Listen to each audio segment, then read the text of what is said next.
दोस्तों आज की मूवी का नाम है एम्बुलेंस। इस मूवी में डैनी नाम का एक सनकी कैरेक्टर है जो अपने दोस्तों के साथ बैंक में रॉबरी करने जाता है, लेकिन पता नहीं कैसे वहां पर पुलिस भी आ जाती है और फिर उसकी खोपड़ी सटक जाती है और वो पुलिस की नाक में ऐसा दम करता है कि आपको देखकर मजा आने वाला है। तो बिना समय गवाए मूवी शुरू करते हैं।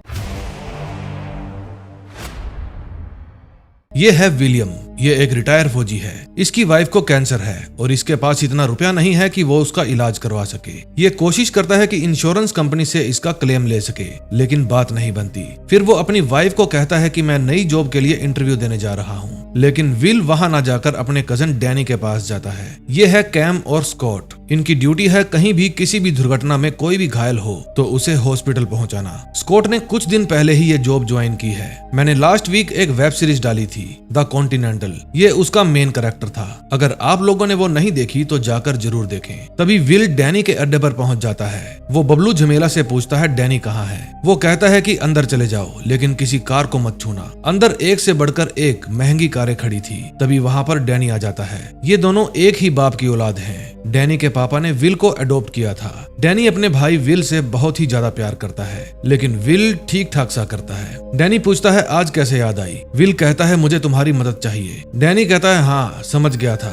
जरूर कोई मतलब होगा तभी तू आया है, बता क्या कर सकता हूँ तेरे लिए। विल कहता है कि मुझे $2,31,000 चाहिए एक्सपेरिमेंटल सर्जरी के लिए और इंश्योरेंस वाले इसको कवर नहीं करते। तभी वहाँ एक छपरी आता है। वो कहता है कि हम लेट हो रहे हैं। डैनी कहता है तू हमारे साथ चल, फिर तुझे किसी से भी पैसे मांगने की जरूरत नहीं पड़ेगी। वे डाउनटाउन में एक बैंक लूटने जा रहे थे। विल मना कर देता है, लेकिन डैनी कहता है ऐसा मौका बार बार नहीं आता, जिंदगी संवर जाएगी तुम्हारी। वहाँ और भी छपरी लोग थे जो डैनी के साथ डकैती पर जाने वाले थे। विल कहता है कि मैं यहाँ पर पैसे उधार मांगने आया था, या छोटा मोटा कोई काम भी कर लेता, लेकिन ये काम नहीं करूंगा। डैनी उसे समझाता है कि आज तक मैंने कितने ही बैंक लूटे हैं, लेकिन कभी भी पकड़ा नहीं गया, तो विश्वास कर मेरा और चल मेरे साथ। मुझे जरूरत है एक और आदमी की। यह है ऑफिसर जैक और मार्क। जैक किम नाम की एक लड़की को पसंद करता है और वो उसी बैंक में जॉब करती है जिसमें डकैती होने वाली थी। फिर मार्क गाड़ी घुमा लेता है और कहता है कि आज तो मैं तुम्हें उससे मिलाकर ही रहूंगा। उधर वे सब लोग ट्रक में बैठकर बैंक की तरफ जा रहे थे। इनमें से एक छपरी तो चप्पल पहनकर बैंक लूटने आया था। विल को छोड़कर कोई भी नर्वस नहीं था, बल्कि एक्साइटेड थे। फिर वे एलए फेडरल बैंक की पार्किंग में जाते हैं। वहाँ उन्हें एक आदमी देख लेता है। फिर वे सभी अपने ट्रक से उतरकर पार्किंग में से ही बैंक के अंदर जाने लगते हैं। वो आदमी बैंक के बाहर खड़ी पुलिस के पास जाता है और बताता है कि रिपोर्ट पक्की है, चोरी आज ही होने वाली है। इसका मतलब ये था कि पुलिस को डकैती की रिपोर्ट पहले से ही थी। फिर वे पुलिस वाले कैप्टन मुनरो को कॉल करते हैं और बताते हैं कि वे मर्सिडीज में नहीं बल्कि ट्रक में चोरी करने आए हैं। हमने ट्रैकर मर्सिडीज में लगाया था। कैप्टन मुनरो अपने डॉग से बहुत प्यार करता था। इतने में ऑफिसर जैक बैंक पहुंच जाता है अपनी गर्लफ्रेंड से मिलने के लिए। बैंक का दरवाजा अंदर से बंद था। फिर वहां पर डैनी आता है और बताता है कि अंदर कैश ट्रांसफर चल रहा है, बैंक 2 घंटे बाद खुलेगा। फिर ऑफिसर कहता है कि मैं बार बार नहीं आ सकता, मेरी ड्यूटी हार्ड है, मुझे अकाउंट खुलवाना है और अभी की अभी खुलवाना है। डैनी कहता है आ जाओ, खुलवाता हूँ तुम्हारा अकाउंट। फिर ऑफिसर कहता है कि मैं किम से अकाउंट खुलवाना चाहता हूँ, क्या आप मुझे उसका पूरा नाम बता देंगे। फिर जैक किम के पास जाता है और कहता है कि मैं कई दिनों से ट्राई मार रहा था तुमसे बात करने के लिए, मैं तुम्हें पसंद करता हूँ, क्या तुम मेरे साथ डेट पर चलोगी। तभी उसका ध्यान वहाँ पर लगी नेम प्लेट पर पड़ता है जिस पर लिखा था किम डेनियल्स। फिर उसे शक हो जाता है। इतने में डैनी उसे गन पॉइंट पर ले लेता है और कहता है कि मैंने नाम में गड़बड़ कर दी ना, अब अगर तुमने होशियारी की तो तुम, किम और 9 एम्प्लॉइज सब लोग मारे जाओगे। फिर वे सभी कैश को अपने बैग में भरना शुरू कर देते हैं। बाहर ताक में बैठी पुलिस ऑर्डर का इंतजार कर रही थी। उनका ट्रक ड्राइवर ट्रक को पार्किंग से बाहर निकालकर बैंक के आसपास घुमा रहा था। बैंक में चोरी वाला काम कंप्लीट हो जाता है, इसलिए अब वे सभी बैंक से बाहर आने लगते हैं। तभी ऑफिसर मार्क देख लेता है कि बैंक के अंदर लुटेरे हैं और सारा प्लान चौपट कर देता है। वहाँ गोलीबारी शुरू हो जाती है और देखते ही देखते वहाँ और पुलिस आ जाती है। डैनी रोकता है कि पुलिस पर गोलियां मत चलाओ। डैनी और विल जैक को अपने साथ लेकर बैंक के अंदर जाते हैं और पार्किंग की तरफ जाने लगते हैं, क्योंकि उन्हें पता था कि मामला बिगड़ चुका है। अगर बचना है तो पुलिस से लड़ना नहीं है बल्कि उससे दूर भागना है। वहाँ और भी पुलिस आ जाती है। कैम और स्कॉट को भी गोलियां चलने की आवाज आती है, इसलिए वे अपनी एम्बुलेंस लेकर उस ओर जाने लगते हैं। गोलीबारी में एक एक करके सभी छपरी मारे जाते हैं। उधर पार्किंग में जैक डैनी के ऊपर हमला कर देता है। वो डैनी को गोली मारने ही वाला था, तभी विल जैक के पांव में गोली मार देता है। डैनी कहता है ये तुमने क्या किया। अब हमें यहाँ से निकलना होगा। लेकिन विल कहता है कि मैं इसको छोड़कर नहीं जाऊंगा। डैनी कहता है अगर ये मेरी बात सुनता तो इसका ये हाल नहीं होता। फिर वे वहाँ से आगे बढ़ते हैं। उस बिल्डिंग को चारों तरफ से पुलिस वालों ने घेर लिया था। वहाँ करीब 500 से ज्यादा पुलिस वाले थे। तभी मार्क अपने साथी जैक के पास पहुंच जाता है और पार्किंग में एम्बुलेंस भेजने के लिए कहता है। विलियम और डैनी को बाहर जाने का कोई भी सेफ रास्ता नजर नहीं आता। अब वे इस बिल्डिंग में ही फंस चुके थे। इतने में पार्किंग में एम्बुलेंस पहुंच जाती है और वे ऑफिसर जैक को उठाकर एम्बुलेंस में लिटा लेते हैं और फिर वहां से जाने लगते हैं। कैम उसका इलाज शुरू कर देती है। तभी डैनी की नजर एम्बुलेंस पर पड़ती है। वो अपनी गन लेकर उसके आगे खड़ा हो जाता है। उसे देखकर स्कॉट एम्बुलेंस रोक देता है। फिर डैनी स्कॉट को बाहर निकालता है और अपने साथी विल को उसकी जैकेट पहनने के लिए कहता है। फिर डैनी एम्बुलेंस के पीछे चढ़ जाता है। वो कैम को कहता है कि अगर किसी ने एम्बुलेंस रोकी तो तुम संभालोगी। फिर जब वे एम्बुलेंस को पार्किंग से बाहर निकालते हैं तो उन्हें पुलिस वाले रोक लेते हैं। विल कहता है कि एक ऑफिसर की जान खतरे में है। अगर हमने जल्दी से उसे हॉस्पिटल नहीं पहुंचाया तो वो मर जाएगा। फिर 2 पुलिस वाले एम्बुलेंस खोलकर चेक करते हैं। कैम कहती है इस ऑफिसर को गोली लगी है, हमें जल्दी हॉस्पिटल पहुंचना होगा। फिर वे बाहर निकलकर उन्हें वहां से जाने देने का ऑर्डर देते हैं। अब फाइनली वे इस बिल्डिंग से बाहर निकल गए थे। डैनी $16 मिलियन चुराकर बहुत खुश था। उसके 5 साथी मारे गए थे और उसे घंटा फर्क नहीं पड़ा। पार्किंग में ऑफिसर मार्क स्कॉट को देख लेता है और पूछता है क्या हुआ। स्कॉट बताता है कि 2 लोग मुझे मारकर एम्बुलेंस ले गए हैं। फिर मार्क सभी पुलिस वालों को खबर कर देता है कि रोको उस एम्बुलेंस को, उसमें मेरा पार्टनर है। एम्बुलेंस में डैनी कैम को कहता है कि देखो मैं तुम्हें डराना नहीं चाहता, मैं तुमसे भी ज्यादा सेंसिटिव हूँ। इतने में मौकाए वारदात पर कैप्टन मुनरो भी आ जाते हैं। उसे पता चल जाता है कि 2 को छोड़कर बाकी सभी मारे गए। फिर कैप्टन मार्क को कहता है कि तुम चिंता मत करो, मैं सुरक्षित तुम्हारे दोस्त को वापस ले आऊंगा। अब वहाँ हेलीकॉप्टर भी आ गया था। उससे बचने के लिए विल एम्बुलेंस को एक गली के अंदर खड़ी कर देता है। वो डैनी को बताता है कि चॉपर सिर पर है। तभी कैम होशियारी मारने की कोशिश करती है। वो विल और डैनी को चकमा देकर भागने की कोशिश करती है। डैनी गुस्से में बाहर आता है और कहता है कि जहाँ हो वहीं रुक जाओ, आकर इस पेशेंट को संभालो। फिर वो वापस एम्बुलेंस में आ जाती है। अब विल दोबारा अपनी गाड़ी को भगाता है। वो कहता है कि हम लुटेरों के साथ साथ किडनैपर्स भी बन गए हैं। अब उनकी एम्बुलेंस हेलीकॉप्टर में बैठे पुलिस वालों की निगाह में आ जाती है। फिर कैप्टन पुलिस वालों को उसका पीछा करने का ऑर्डर देता है और अपने डॉगी को सेफली घर पहुंचाने के लिए कहता है। पुलिस वाले डॉग को दूसरी कार में बिठा देते हैं। ये है एंसन क्लार्क। ये FBI एजेंट है और इसे अभी अभी LA बैंक डिवीजन का इंचार्ज बनाया गया है। इसको रॉबरी के बारे में पता चलते ही ये वहां से जाने लगता है। उधर कैप्टन मुनरो अपनी स्पेशल टीम को बुलाता है। उसमें लेफ्टिनेंट डी जैक भी बैठी थी जो हर तरह से हैकिंग जानती थी और अपने हर काम को परफेक्टली करती थी। फिर वे एक और हेलीकॉप्टर मंगवाते हैं। हेलीकॉप्टर में बैठा पुलिस वाला एम्बुलेंस को ट्रैक करके कैप्टन मुनरो को बताता है कि वे डाउनटाउन वेस्ट की तरफ जा रहे हैं। कैप्टन कहता है कि अब वे 2 घंटे के अंदर अंदर हमारे कब्जे में होंगे। अब पुलिस की गाड़ियां एम्बुलेंस का पीछा करने लगती है। वे हाथ धोकर एम्बुलेंस के पीछे पड़ जाते हैं। फिर कैंप डैनी को कहती है कि ये मर रहा है, मुझे तुम्हारी हेल्प चाहिए। फिर डैनी अंदर जाकर उसकी हेल्प करता है, लेकिन उसे कुछ भी समझ में नहीं आ रहा था, इसलिए वो गुस्सा हो जाता है। कैम कहती है कि हमें इसे हॉस्पिटल लेकर जाना होगा। डैनी कहता है काश इसे लड़की पटाने की खुजली ना होती, ये खुद अपनी इस हालत का जिम्मेदार है। पुलिस की गाड़ियां आवारा कुत्तों के जैसे उनके पीछे पड़ी थी। तभी सड़क खत्म हो जाती है। विल बड़ी मुश्किल से एम्बुलेंस को रोकता है, लेकिन पुलिस की गाड़ियां नीचे गिर जाती हैं। फिर वे दूसरे रास्ते से आगे बढ़ते हैं। फिर डैनी अपना दिमाग चलाता है। वो अपने एक दोस्त पेपी को फोन करता है। वो उसे सारी बात बताता है और कहता है कि उनका ध्यान भटकाने के लिए मुझे तुम्हारी हेल्प चाहिए। मेरी गाड़ी में इस वक्त $16 मिलियन पड़े हैं। अगर आपने मेरी जान बचा ली तो आधे आपके। आपको माफिया का बहुत सारा रुपया देना है। मेरी जान बचा लो और खुद भी माफिया से आजाद हो जाओ। पेपी मान जाता है। फिर डैनी बबलू झमेला के पास फोन करता है। वो कहता है कि मैंने तुम्हें एक एड्रेस भेजा है, तुम जल्दी से जल्दी ब्लू स्प्रे पेंट लेकर वहां पर पहुंचो। झमेला कहता है कि अभी मेरा मैच चल रहा है, मैं थोड़ी देर में आता हूँ। डैनी कहता है बेवकूफ, मैच छोड़ अभी निकल। दूसरी तरफ कैप्टन पुलिस वालों को ऑर्डर देता है कि टारगेट स्टेपल सेंटर के पास है, जल्दी वहां पहुंचो। फिर मार्क वहां पर खड़ी गाड़ी लेता है और स्टेपल सेंटर की तरफ जाने लगता है। एम्बुलेंस के अंदर जैक का वॉकी टॉकी पड़ा था और उसमें पुलिस वालों की सारी बातें सुनाई दे रही थी। फिर डैनी कहता है कि LAPD वालों के लिए एक मैसेज है, अपनी गाड़ियां और हेलीकॉप्टर यहाँ से हटा लो और हमें जाने दो, वरना तुम्हारे साथी की जान भी जा सकती है। अब हर तरफ से पुलिस की गाड़ियां आकर उनको घेरने की कोशिश करती है, लेकिन विल एम्बुलेंस को तेज भगाता है। मार्क उसके पीछे वाली गाड़ी में था।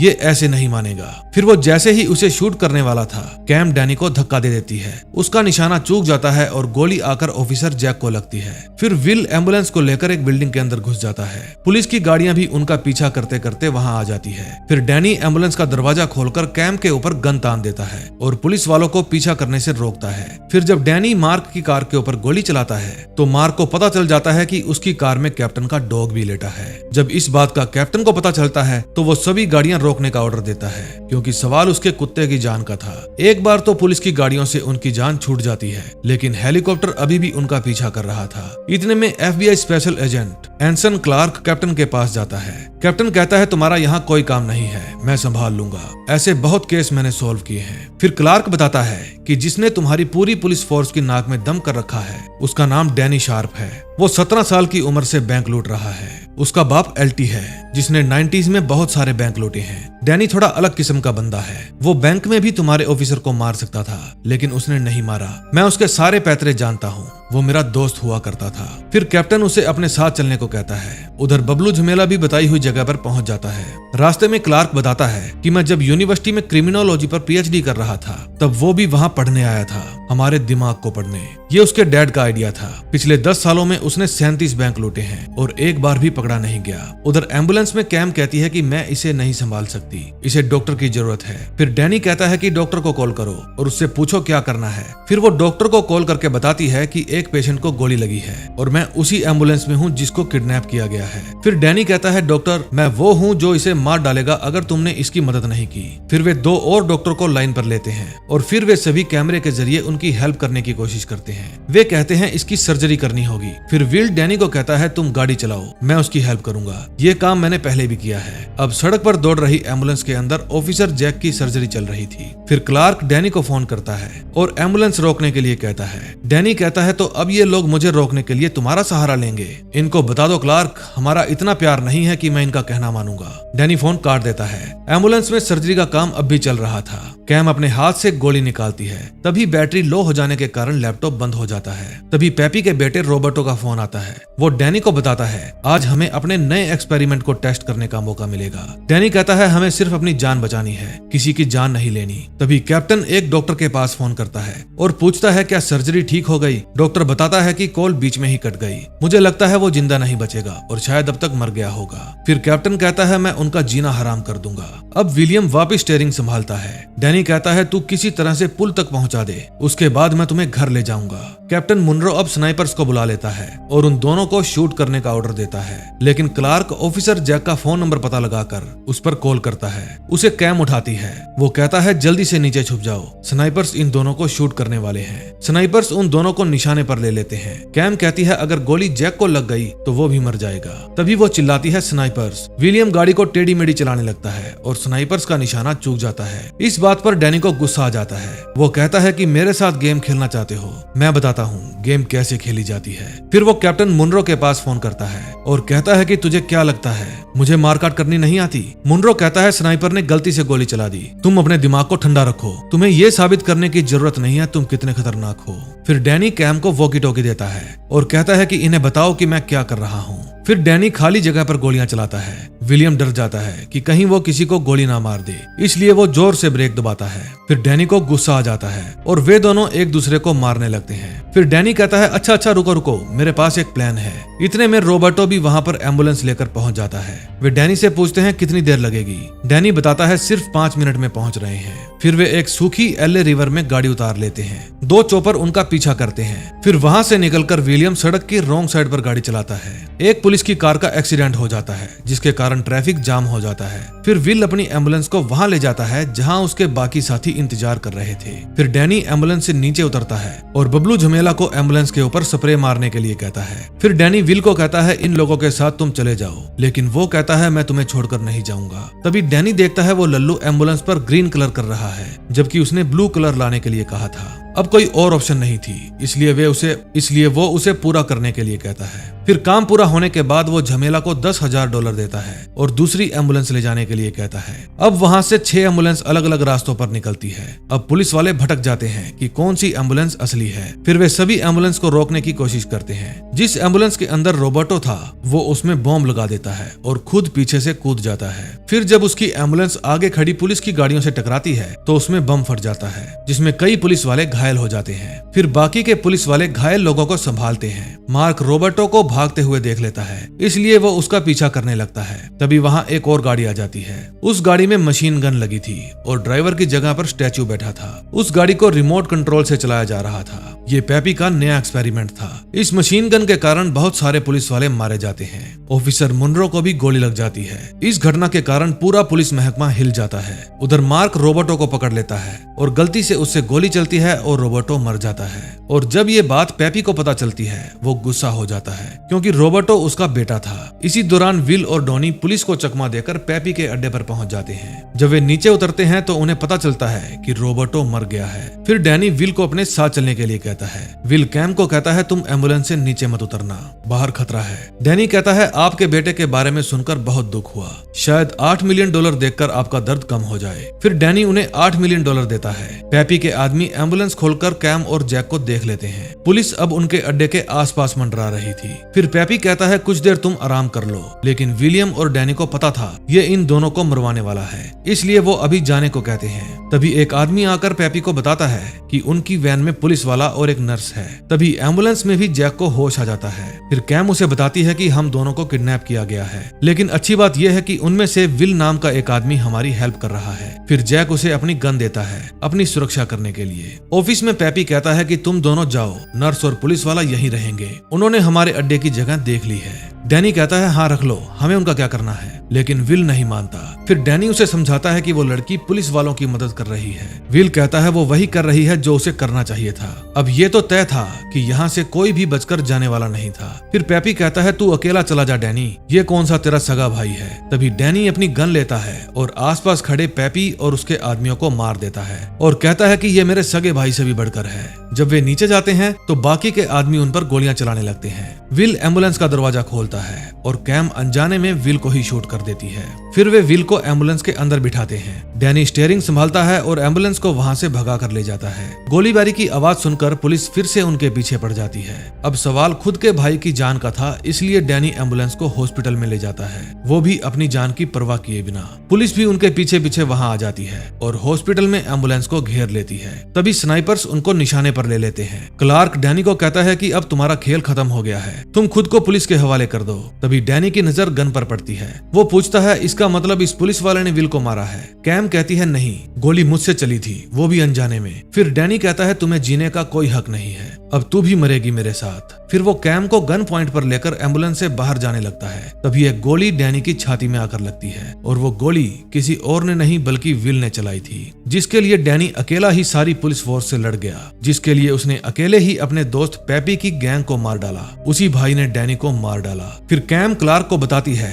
कि विलियम ने हमारी हेल्प की थी, हम जिंदा हैं तो उसी की वजह से। अपने भाई की मौत पर विल को भी बहुत दुख होता है। फिर ऑफिसर जैक और विल दोनों को ही हॉस्पिटल भेज दिया जाता है। फिर कैम पैसे वाले बैग में से एक गड्डी निकालकर अपने बैग में डाल लेती है और वहां से चली जाती है। ये चोरी उसने अपनी बेटी के लिए की थी, जो हॉस्पिटल में ही किसी बीमारी के चलते जिंदगी और मौत से लड़ रही थी। क्लार्क ऑफिसर जैक का बयान लेने जाता है और पूछता है कि तुम्हें गोली किसने मारी थी। ऑफिसर जैक कहता है कि विलियम ने मेरी जान बचाई थी, ताकि जिसने उसकी जान बचाई उसे कोई बड़ी सजा ना हो। इसी के साथ इस मूवी का एंड हो जाता है। अगर आपको ये मूवी अच्छी लगी हो तो प्लीज वीडियो को लाइक और चैनल को सब्सक्राइब कर दें। मैं मिलूंगा आपको नए दिन नई स्टोरी के साथ। Till then bye bye.